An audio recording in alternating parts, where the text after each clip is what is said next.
இந்த அக்னிராஜ் அவரை கொலை செய்யப்பட்டிருக்காரு, அவரோட கொலைக்கு நம்ம பழி தீர்க்கணும் அப்படின்னு சொல்லிட்டு இந்த ஆசி அராத் என்ற பாசில் இவங்க மூலியமா சிறையில ஒரு திட்டம் தீட்டுறாங்க.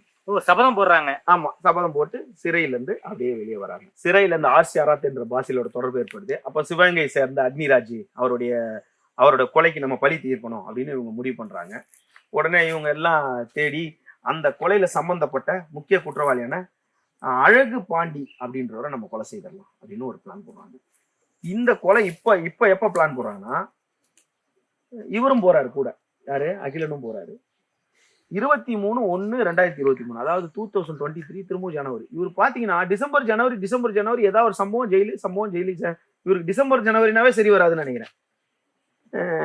திரும்பவும் பார்த்தா ஜனவரி 23/1/2023 வந்து மதுரை நீதிமன்றத்துல ஒருத்தர் ஆஜராகிறாரு. யாரு, அந்த அழகு பாண்டின்றவர் ஆஜராயிட்டு அந்த அக்னிராஜ் கொலை வழக்குல ஆஜராயிட்டு அவர் வரும்போது என்ன பண்றாரு, உரங்காம்பட்டின்னு ஒரு ஊர், அங்க அவங்க மாமனார் வீடு இருக்கு. அந்த மாமனார் வீட்டுல போய் நைட்டு ஸ்டே பண்ணிக்கலாம்னு சொல்லிட்டு மாமனார் வீட்டுல போயிட்டு அந்த ஊர்ல அவங்க மாமனார் வீட்டுல அவர் இருக்கிறாரு.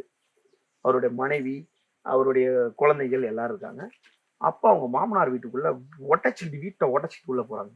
அப்ப அவங்க மனைவி, அவங்க குழந்தைங்கலாம் கண்ணு முன்னாடியே அந்த அழகு பாண்டிய கொடூரமா வெட்டி கொலை செய்யறாங்க. கொடூரமா.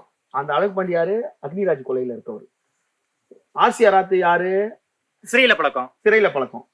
அவருக்காக, அதாவது நீங்க ஒரு விஷயம் நல்லா பாத்தீங்கன்னா, அக்னிராஜ் கொலை செய்யப்பட்டது 2021-22 சம்திங்ல தான். ஆனா அவருடைய நேர்காலம் நம்ம அதை பத்தி தெளிவா தேதி வாரியா சொல்லியிருப்போம். ஆனா இந்த அகிலன் வந்து 2018லயே சிறைக்கு போயிட்டு வந்த, சீர்திருத்த பள்ளிக்கு போயிட்டு வந்தாரு. அப்போ அக்னிராஜால இவர் ரவுடி ஆகல, இது ஆல்ரெடி அக்யூஸ்ட்.